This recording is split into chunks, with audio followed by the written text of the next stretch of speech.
Hi, welcome back. In this tutorial we're going to carry on with our toms for our Slice Beatbox kit. We're going to look at mapping some of the key parameters on the simpler instrument for each of our toms to the macros here within that nested drum rack that's only for the toms.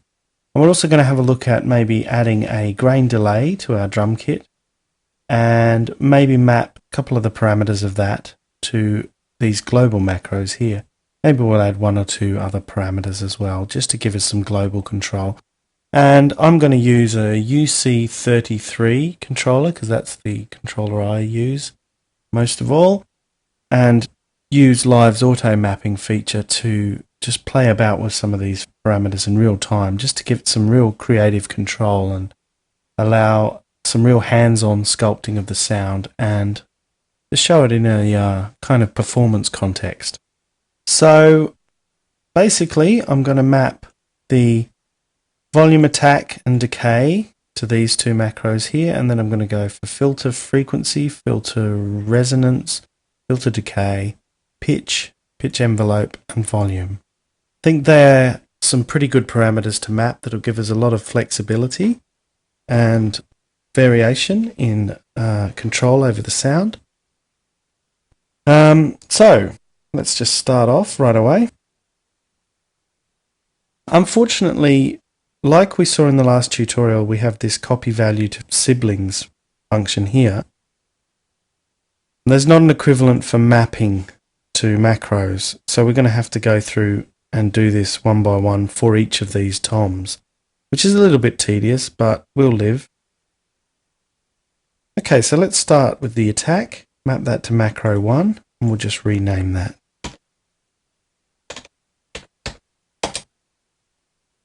And do the same for the mid tom. Map to attack. You see it now says in the menu map to attack. Macro 2 will go for the decay there. So I'm just right clicking on these knobs, or hold control and click if you've only got a one button mouse. Macro 2, and do the same for the high tom. Now you'll have noticed that as I've been doing this, it's resetting the decay to the minimum setting here.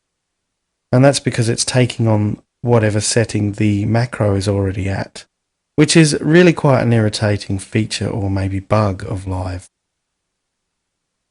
I'm not really sure why it doesn't work the other way around and the macro just takes on the value of the parameter as it already is, because it is a bit irritating if you've already set all your parameters up the way you want them and then you want to map them to a macro and you find it changes, but I guess it has to reset to 0. So we'll live with that anyway, because we're going to actually manipulate these in real time on a controller or by using these macros. So we're going to be changing them a lot, so it doesn't really matter anyway.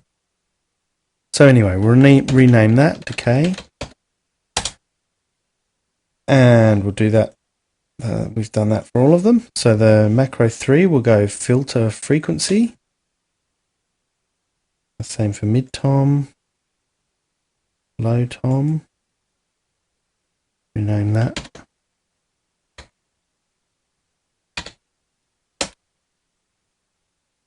In fact, I might just go through and name all these in one go, so that, just to make it that little bit easier to map.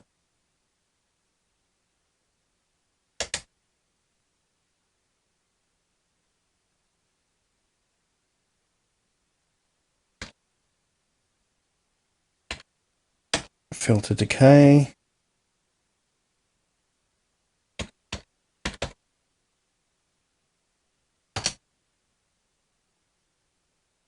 Pitch envelope. And volume. Okay, so filter resonance. Mid tom. High tom. Filter decay. Now, this is something to watch out for. You can see here, switching between these tabs, there's only a very subtle visual clue to let you know which tab you're on. And as we switch between the toms, say for example the volume selected on this one, and then the filter's selected on this one. You kind of really have to be on the ball to notice that straight away. So that's something to really watch out for. You can easily start messing about with the parameters and wonder why it's not doing anything, and then discover you're actually in the wrong tab. So we want to make sure we're on the filter tab, and we'll map that filter decay to filter decay. Yeah. Same for the mid tom, filter tab, low tom, filter tab. See, I could have very easily gone for the volume decay then. And we'll go for pitch. So for this one, we're going to use the transpose setting here. Now, we have to, just before we do this, pay attention to what settings they're all on. So that's 5, 9, and 11. Okay, now let's just trigger that. Oh, okay, we can't hear it because they've all reset to 0, including the decays, so there's nothing to play at the moment. So we'll check that out in a second. I think, just for the sake of consistency, we might keep them 4 semitones apart, but we'll have a look at that in a moment. Let's just map these to pitch.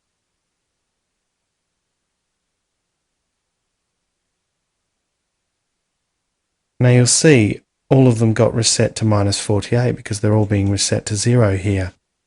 And that means they've all got the same settings now. And of course we don't want that. We want them all to be that 4 semitones or whatever apart. So if we go into map mode here by pressing this button here, and we need to open that browser if it's not already opened, we can see here macro 6 pitch has got all the settings, the minimum and maximum settings here. So it says here high tom, mid tom, low tom. So the way to do that, and we'll just make it 4 semitones for now, even though the mid and low were -9 and -11. For the moment, let's just make it an even 4 between all of them. So for the high tom, that's going to be the highest of them, so we'll leave the maximum setting at +48. But the minimum setting, let's make it -40, because that's subtracting 2 lots of 4 semitones from it. And for the mid transpose, we'll go -44 to +44, and that keeps it at either end 4 semitones less than the maximum or more than the minimum. And for the low tom, we'll set the maximum to +40. So now that will keep 4 semitones in between each of the toms. And you can see here, if we turn that knob now, I think we have to put it up to around 51 for the high tom to be at -5 where it was. Now if we click the mid tom, you can see it's -9 again. And now -13 for the low tom. So that's basically right. That's what we wanted. There's the right interval in between them now. Now, of course, going all the way up to +48 semitones or -48 might be a bit extreme, really, for a pitch control on the toms. You might not ever find a situation where you want to go that far. So, of course, we could easily go into map mode and change that and just make the maximum a lot less or the minimum a lot more. So, but for now, we'll leave it at that. We're going to have a bit of a play once we get all these mapped and see how we like the sound. So let's get on and map the pitch envelope. This one here to pitch envelope, mid tom, high tom, and finally the volume. The volume, mid tom, low tom. Now again, you'll notice that goes all the way down to -36. Let's just check what the maximum's doing here. That maximum is +36 as well, which is very loud, really. We probably don't actually want them to go above 0. So let's just set all of these to 0 for the moment. Otherwise you might blow your speakers. Okay, so we'll leave it at -36. That doesn't really matter. That gives us quite a lot of control over how much we turn the volume up or down. But really, you could set that to -12 and have far less control on the knob so that the knob has a much more subtle effect. It's going to have quite an extreme effect at the moment. But we'll leave it for now and we'll see how it goes. We can always come back, press this map mode button again later and change it. So, there we go, they're all mapped. And so let's just trigger this clip. And we can't really hear anything because the decay is all the way down. And so is the filter decay. And the volume is all the way down.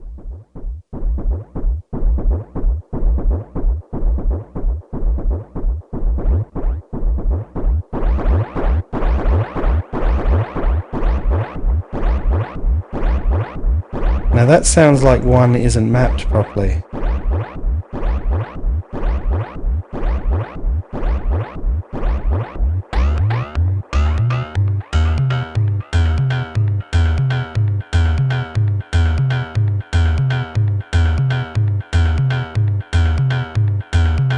Now if you'll notice here, this decay setting is for some reason mapped to a different setting than everything else. So let's just check that here, map mode. I'm not entirely sure why that's happened.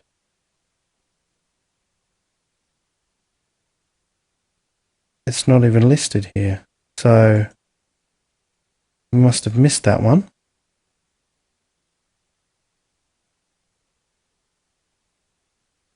Map to filter decay. That must have been mapped to the wrong setting. I think that might have been an example of what I was talking about before, where you can easily think you're on the wrong tab. So let's just try that again. That sounds a bit more even now.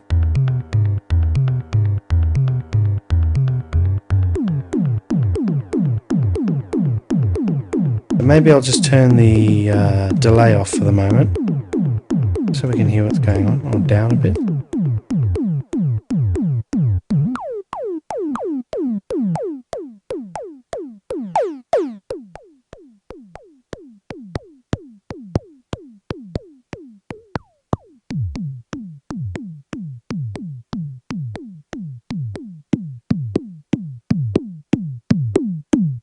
And like I said, I've got my UC33 here, so I might just play around with that.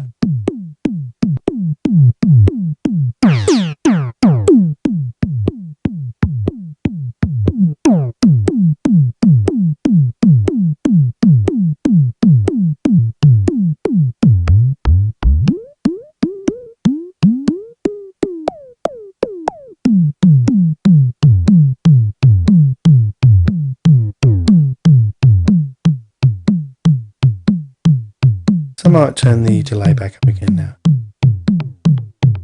Now what might be a good thing, I think probably when you're playing about with the toms, you might want to actually turn the delay and maybe the reverb up a bit.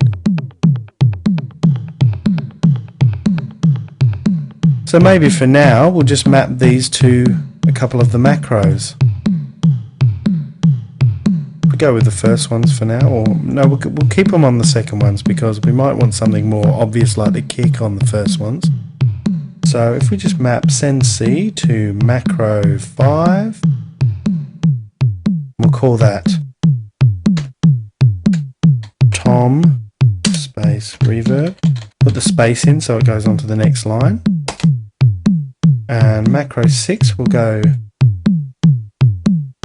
tom delay.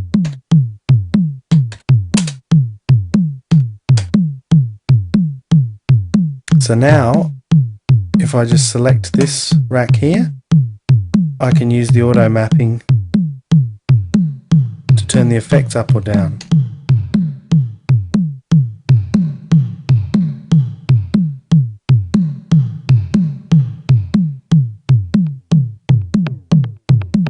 And then if I just want to move back onto changing the actual tom sounds, just select that rack.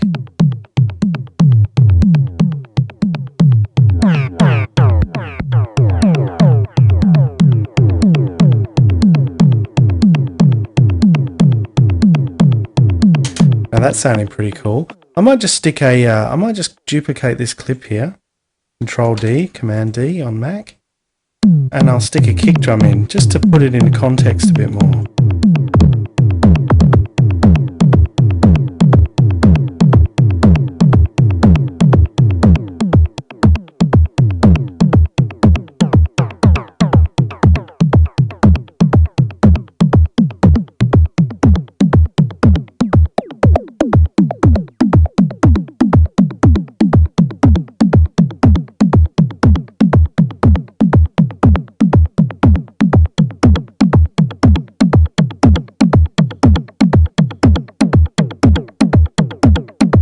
Now I want to turn that delay down, so I just select the main rack.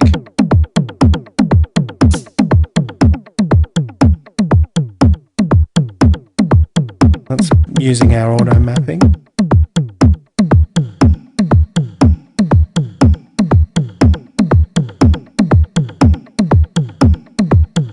Now I might try a grain delay, because I think a grain delay goes really well with the toms.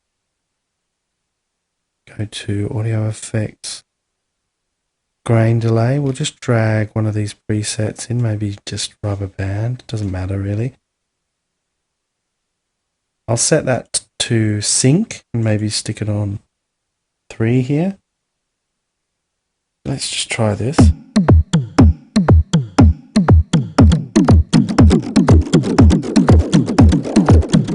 I'm going to turn the pitch down a little bit. And I might turn the feedback down a bit as well. Let's spray off. There we go, that's quite nice. Because it's changing the pitch, so it's giving it a nice kind of delay, but the pitch is changing as well. So I might stick that grain delay on one of the macros here as well. If I stick the actual send to maybe macro 8, and we'll just call that Tom G delay. And so now we can see the blue hands on, so that's selected.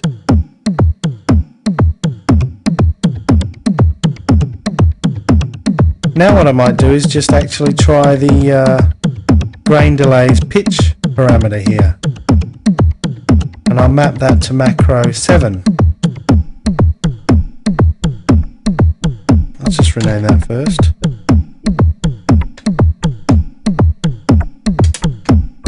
Call it G delay pitch. But that's a bit too extreme. So let's just stop that. Let's go into map mode again. Now that's a bit too extreme. I actually only want it to go to maybe plus 1 or 2 really, and then minus about 3, somewhere like that. Have a fairly subtle effect in the sound. I might change that later, but for now let's try that.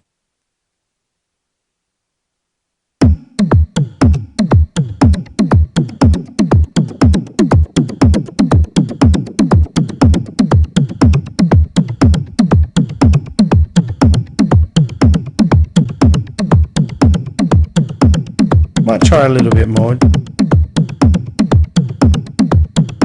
Maybe I'll go plus and minus 6. Just gives us a little bit more leeway, but not too extreme.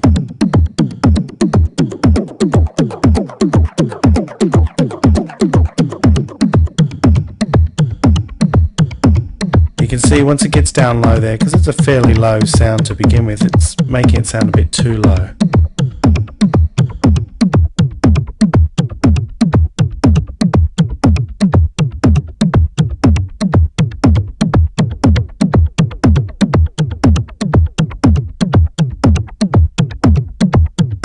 So you can hear we can have quite a lot of control over this, and in a performance context this is going to give you a lot of options. It's got a volume control there, and you hear once you just start messing about with the pitch envelope, if you just keep it around the middle there,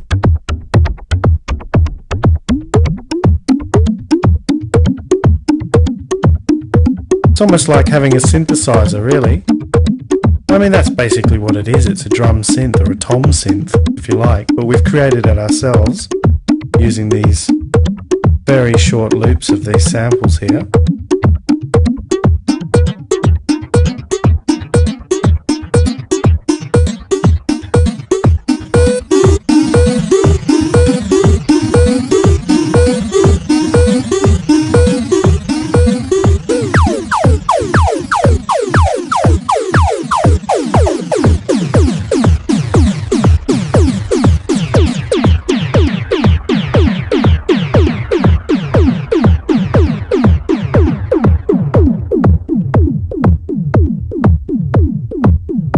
And there we go.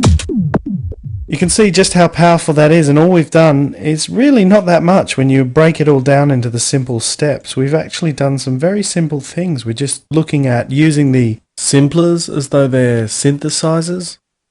And just by playing with the filters, the loop settings, the envelopes, the transpose settings, you can do quite a lot.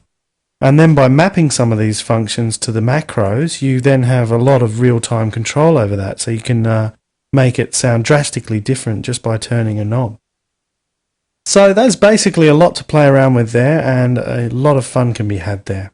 Okay, thanks for watching. We'll see you next time.